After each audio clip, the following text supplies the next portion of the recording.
Back with another how-to video, but this time we're gonna restore this speedometer and we'll make it look like new again. But before we jump into the process, we need two clean microfiber towels, a glass cleaner, aerosol metal polish, and it actually works well on plastic, Coke Chemi M302 microcut, and lastly a cordless mini polisher.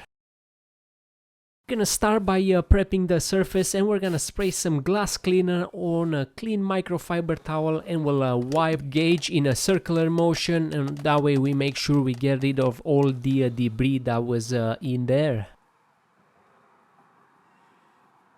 Now we'll take the orange or yellow pad that came with the polisher, and we're gonna gently apply the aerosol metal polisher. Then we want to make sure we spread the paste evenly or as best as we can on the plastic surface before we actually start cutting.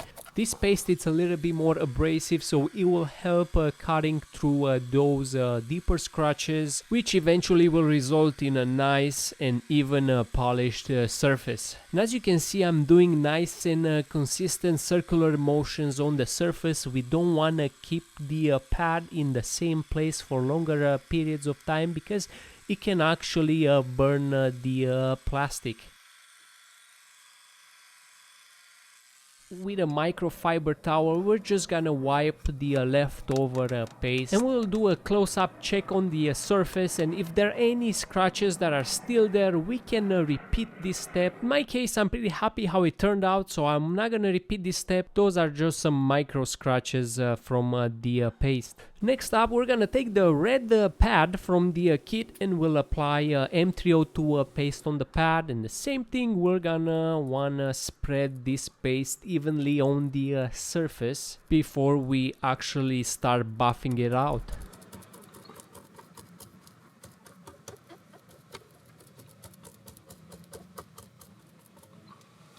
Once we've done that, we can let that polisher rip, so we will do the same consistent circular motions. As I said, we don't want to keep that thing in one spot for too long. And as we can see, I probably added a little bit more paste than I should have, but that's fine. We'll have to do a little bit more cleanup afterwards. Not a problem, nothing wrong with that, but it's just gonna be a little bit more messy.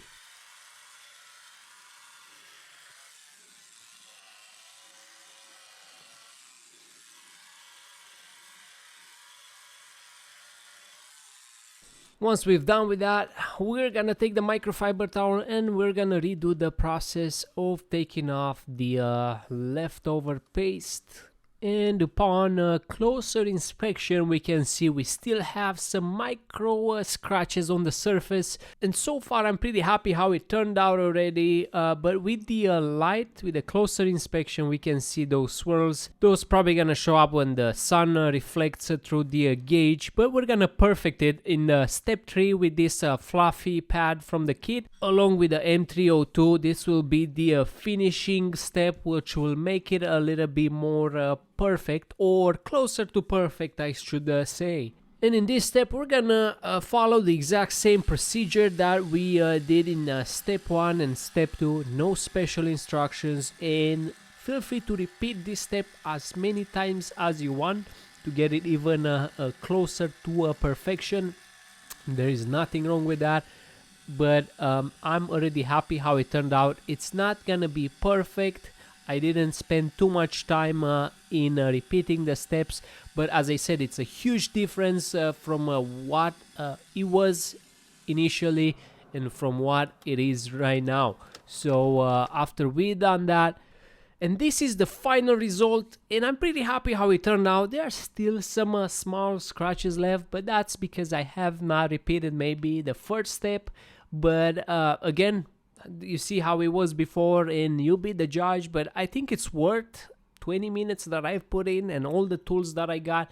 This is with the close-up inspection. As you can see, the swirls were completely gone. So thanks for watching this video. If you have any questions, drop them down in the comment section, and all the links for the tools will be in the video description.